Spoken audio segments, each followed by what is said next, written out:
Theories of development. We've talked about theories of development before in previous videos, but now we're going to apply major theories of development to gender development. Now you may remember, or if you haven't watched the videos, I'm going to tell you for the first time, the three major theories, sort of the grand theories in developmental psychology are psychoanalytic theory, behaviorism or learning theory, and cognitive theory. So let's start with psychoanalytic theory. This is the one that's a little problematic because we often talk about Freud. Freud was the originator, the founder of psychoanalytic theory. And we use the word theory, even though in science, a theory is supposed to be evidence-based. And Freud he gets grandfathered in because he was historically influential, and his theory does have the function of a theory that it is a framework that allows us to interpret behavior and phenomenon that we do observe in actual individuals, but it does lack the evidence. It does lack the backing in actual research and observations of actual individuals and their behavior. Part of the problem is some of his concepts are not observable. Like when you talk about things that are unconscious, well, how can you measure something that's unconscious? I mean, that's problematic. All right, so there are problems. Right away. There are problems with Freudian notions, but we still have to talk about them because they were very historically influential. There was a good chunk of the 20th century where if people were going to be talking about these issues, they would bring up Freud. As recently as, God, what year was it? 2001. As recently as 2001, I was working in a hospital and one of the doctors brought up one of Freud's case studies in discussing a client at the hospital. It was a psychiatric hospital, so it was somewhat relevant, but I was kind of surprised that people were still quoting Freud. So it's not like Freud was never influential. All right, we've kind of moved away, but all right. So you got to learn about Freud. And here's where, when we actually go into the specifics about what Freud said about how and where we get our gender identity, some students are like, wait, seriously? Depending on what you've learned before, I do find that in introductory psychology classes, and that's very often the only other class anybody has before taking my developmental psychology class, very often they learned a little bit about Freud, but they didn't get to go into considerable detail. And I even have some students who tell me, oh, we skipped Freud. I'm like, oh, he is historically influential enough that you really shouldn't skip Freud altogether. All right, but okay, so remember, or you may be hearing for the first time, that Freud had a stage theory of development. He had 5 stages that he called his psychosexual stages of development. Now, when Freud used the term sexual, very often he just meant bodily, not necessarily in terms of sexual intercourse, sexual pleasure, orgasm, the way that we would use it today. But when we talk about his ideas on gender development, we're actually going to go into that realm. And it is controversial, and sometimes students get a little bit squeamish and weirded out when we talk about the specifics of some of the ideas that Freud proposed. I'm going to kind of, trigger warning about that. All right, so each stage, 4 out of the 5 psychosexual stages, had an erogenous zone that was a focus of bodily pleasure during that particular stage. When we talk about gender development, we're going to focus on the stage that corresponds with the age period of about age 3 to about age 6, and Freud called this the phallic stage. The erogenous zone during the phallic stage is the phallus. And sometimes I'll say, okay, so who can tell me what a phallus is? And sometimes I'll have students kind of look around. They'll be like, either they don't know, or if they do know, they don't want to say it out loud, because a phallus is a penis. And I always try to assure my students that the words penis and vagina are not dirty words. Those are the actual words for those parts of the body. I teach my children to say the actual words rather than giving them like silly, funny names like, your wee-wee or your tootie, your vajayjay or something like that.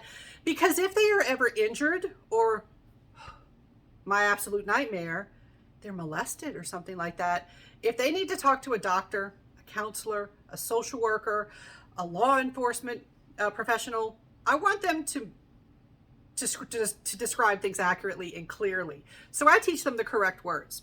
Those are not dirty words. Those are the actual words for those parts of the body. And those parts of the body are very important for development. I feel like we shouldn't be ashamed to talk about those parts of the body. That's just me. All right, so Freud was not ashamed to talk about the phallus, the penis. So the focus of bodily pleasure during this time is the penis. Now, some of you may be saying, I don't have a penis, I have a vagina. Are you telling me that my source of bodily pleasure during this stage was the penis? We're going to get to you. Let's start with little boys, or those who would be identified as boys. Their genital or reproductive sex would be boy because they have a penis. You ever been around a young one with a penis? They are fascinated with that thing. If they get the opportunity, like if it's bath time or something, they're like, it's out, I gotta play with it. They really like to touch it, play with it, talk about it, sing songs about it, see if they can balance their toys on it. You know, any of you parents or people with extensive babysitting experience, you probably have stories. And so the penis is the focus of concern and pleasure. Little boys will get erections. Now, they're not necessarily of the same quality as what you get after puberty, but they do get erections. They think they're funny. They think they're fun. They like to play with it, you know, especially, you know, bath time fun. And, okay, Freud said, he proposed that little boys, in addition to being very fascinated with the phallus, they also are getting erections and having sexual thoughts. This is where a lot of people are like, whoa, okay, I don't agree with that part, but this is what Freud said. So he said that they get sexual thoughts and they get sexual desires. In particular, they have sexual desires for this most amazing woman that they know, and that would be their mother. Right? And a lot of times they'll have students, they'll look around and no, he didn't. Yes, he did. All right. And so the little boy is fantasizing about being with their mother. They want to be with their mother. They want to have the mother. They want to possess the mother. They want to have her all to himself. But there is a problem that, you know, in a situation where there's a mother and a father, and that's the framework that Freud is describing. He said, okay, there's a father there. And the thing about the phallus is young children notice very early on that those with the phallus, and this is Victorian Europe here, all right, those with the phallus have the power. You know, the phallus is seen as a source of power. So if you got a phallus, you got power. Father, they've got a phallus, they got a bigger one than the little boy. They've got more power. They are very powerful. And they've got mom. They've got mom. They have a special relationship with mom that the little boy doesn't have, and the little boy gets jealous. He gets frustrated. In fact, he wishes he could get rid of his father and have his mother all to himself. And Freud talked about this special conflict that goes on called the Oedipus Complex, or the Oedipus conflict. If you ever had to study ancient Greek literature, you might have learned about the play Oedipus Rex. Lucky me, I got to read it 3 times because we covered it in middle school, we covered it again in high school, and then when I went to college, I took a class where we got to do it all over again. But I have had some students who never learned about Oedipus Rex. And so it's good for you to know, or to be reminded perhaps, that in Oedipus, the Oedipus cycle, the big tragedy, because it was a tragedy, they're not a comedy, a tragedy. The tragic element came about because Oedipus, when he was born, there was a prophecy that he was going to, actually, I don't remember the exact prophecy, but bad things were going to happen. I think it was that he was going to kill his father. But the thing is, he was left to die essentially on the side of a hill. All right. But someone found him and they adopted him and they raised him. And so he didn't know that he was actually the child of royalty, of a king and a queen, of a nearby city. And so he gets older and he goes out in the world for some adventure, and he meets a beggar on the street, and he gets mad at him and he kills him. He's like, okay, I just killed this beggar. What he does not know is that is actually the king in disguise. So he has just, without knowing it, killed his own father. He comes to this city and the reason the father had left the city is in distress because it's cursed, essentially. And the curse of the Sphinx, as a matter of fact. And so the important part is he solves the riddle of the Sphinx. He saves the city. The prize is he gets to marry the queen and become the king. Okay, this queen that he got to marry, he has no idea. That's actually his biological mother that he has married. And then the rest of the play is about how the city is cursed. There's a plague upon the city of Thebes because of what he has done. And he didn't know that he did it, but he did it. So why am I bringing up Oedipus? So that's why Freud called it the Oedipus Complex, the idea of wanting to kill your father and marry your mother. He says that little boys, age 3 to 6, they're going through this conflict where they would like to kill their father and be with their mother, romantically, sexually. All right. You may be wondering, Dr. Sohr-Preston, you said that we were going to get to gender development from here. How does this lead to gender development? All right, we need an extra step. Because one thing that happens is the little boy, knowing that the father has more power, he fears him. He fears that the father is going to figure out his plans and he's going to punish him, even kill him, or damage his beloved phallus, his penis, and so he could castrate him. And so Freud said that little boys experienced castration anxiety. They worried that their father was going to punish them for their plotting. And so how does that lead to gender development? Well, they go through a process called identification, where they imitate their same-sex parent. They consider the behaviors, appearance, and attitudes of someone else, in this case, their same-sex parent, and they act as if they're their own. So the little boy identifies with the father out of fear of castration anxiety. So he acts like he wants to be just like his dad. Like, Dad, I'm your best friend. I'm your buddy. I would never plot to kill you so I could be with Mom. And I am simplifying things. You can look for other resources if you want to know more details, or you want to make sure I did not make this stuff up, because sometimes students are a little skeptical, which that's always good. Always check on things. And so he starts imitating the father. So if the father is acting what we would consider masculine, he imitates those masculine behaviors. He also identifies with other things, like the video cut off again. So in addition to identifying with the gender behavior of the father, the little boy also identifies with the morality, the moral standards. And so Freud also said that this Oedipus complex and castration anxiety also contribute to their moral development too. Basically, you imitate the father, and over time, the boy forgets that it's an act. He forgets that it's all to hide his Oedipus feelings, and he starts to believe that those are truly his own feelings, his own tendencies, his own behaviors. In fact, Freud said that by the end of the phallic stage, these sexual urges, these conflicts, would be repressed. They would be pushed down into the unconscious, and they're not going to resurface again until puberty. Do we have evidence for any of this? No. All right, you're just supposed to trust Dr. Freud that that's what's going on. Now, you may remember I said we'd revisit girls, or at least people who don't have a penis. Let's revisit those folks. Freud later was kind of forced to address, okay, I have to talk about girls.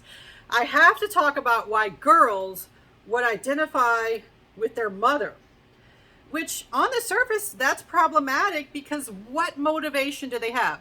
What motivation do they have to identify with this person that does not have a penis? Yeah, by the way, from Feminist Love Freud, sarcasm. All right, so girls, what is the experience like for a girl or someone who was born with a vagina rather than a penis? Little girls, just like little boys, they notice from very early on that people who have phalluses have a pretty awesome time because they have more power. And little girls are jealous of that power. They are jealous of the phallus. And they have this sense that they were born already castrated, and they're furious about it. And they experience penis envy. Little girls are subsumed by this penis envy. They wish they could have a penis. They wish they could have that power.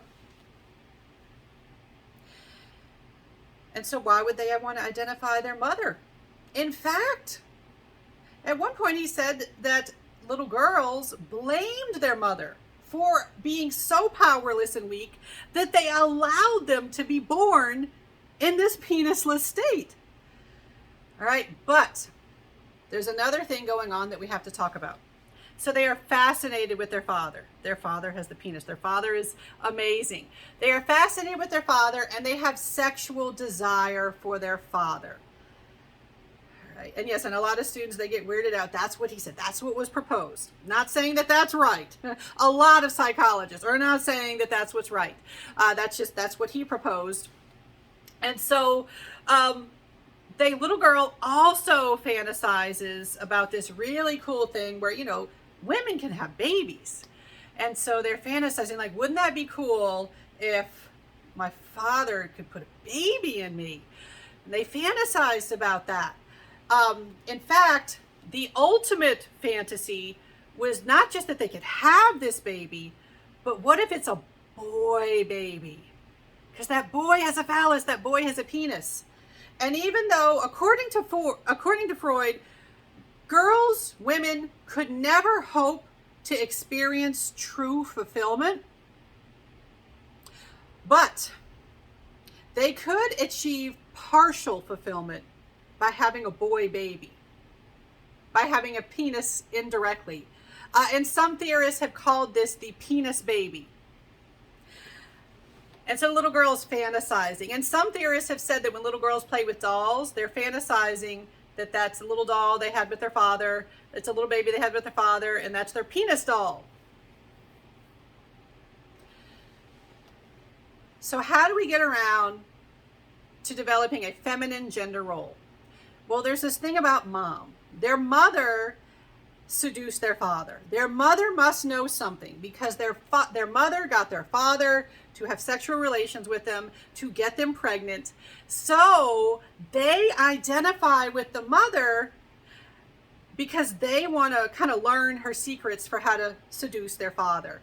And just like with the boy, they go through identification. Over time, they forget that it's an act, and they absorb, internalize, they adopt the feminine behaviors and the standards of their mother as if they are their own. So, and by the way, these feelings, the desire for the father, Freud had a special name for that too. He called that the Electra complex, named after another figure in Greek tragedy. All right, so boys had the Oedipus complex, girls have the Electra complex. Boys go through identification out of castration anxiety. Girls are inspired by their penis envy. All right, so that's one theory to address gender development and where gender comes from. Is it the only one? No, there are others, of course. So let's talk about the behavioral view or learning theory view of gender development. And so according to behaviorism, you may remember that the behaviorist folks focused on observable behavior. They focused on things like reinforcement and punishment, social learning, modeling, imitation. And so they said that a lot of gender differences are the result of reinforcement and punishment. If a little girl acts masculine, she may be punished like, oh, you don't want to play with that. That's a boy's toy. They may get reinforced like, don't you look pretty wearing that dress? You know, there are those sorts of factors shaping your behaviors. And they also model people. Like, oh, I'm a girl. Well, that person's also a girl and I like them. I'm going to model them. So they still talk about imitation, but not, not being motivated by these sexual factors and conflicts that Freud talked about. So they are taught things like what is gender appropriate, what is not gender appropriate. And then they model those around them. So this is a much simpler explanation. Does it explain everything about gender development? No, it doesn't. All right, but this is one. These are some of the things to consider when we talk about gender development. Now, what about cognitive theory? With cognitive theory, this has to do with thinking. All right, and so gender identity does involve some thinking and interpretation. With behaviorism, they just focus on what happens to you. With cognitive theory, they focus on what are you thinking? What is your take on what is happening to you? And so you develop these things called gender schemas. I've used the term schema before in previous videos. And a schema is sort of like a unit of knowledge. It's what you understand about something. Gender schemas are what you know about gender. And so it's their cognitive concept or general belief about sex differences. All right, what do boys do? What do girls do? What is your understanding of maleness, femaleness, masculine, feminine? And it's based on observations and experiences and their own interpretation of observations and experiences. And so young children will come to categorize themselves and everyone else as either male or female, and then think and behave accordingly. So the thing about gender schemas is they do recognize that two children can be treated the same way, but they might come out with different interpretations of the treatment. They can have different things that they learn from their experiences. And so there are these individual differences because you have to process what's going on with you. All right, so these are just some of the grand theories addressing, well, where does gender come from? How do we get our sense of gender? Now, all of these things that we are talking about, whether you buy into them or not, and with Freud's psychoanalytic theory, a lot of psychologists are kind of like, yeah, we've moved beyond that. All right. So things like being reinforced or punished for certain behavior, modeling behavior that you see around you, thinking, interpreting, those things interact with your own biological drives. Right? Those things interact, and the end result is you have a gender identity that develops over time, and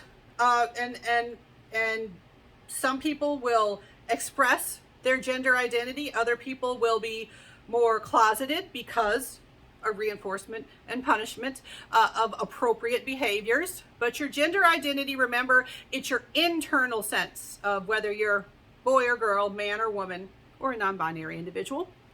All right, so those are the theories. All right, there are more things about gender that I could talk about, and I have given you a lot. These videos are longer than my typical classroom videos. All right, but I feel like I'm giving you a good sampling of some of the key topics having to do with how we develop gender and how it's different from some other things that are confused with gender.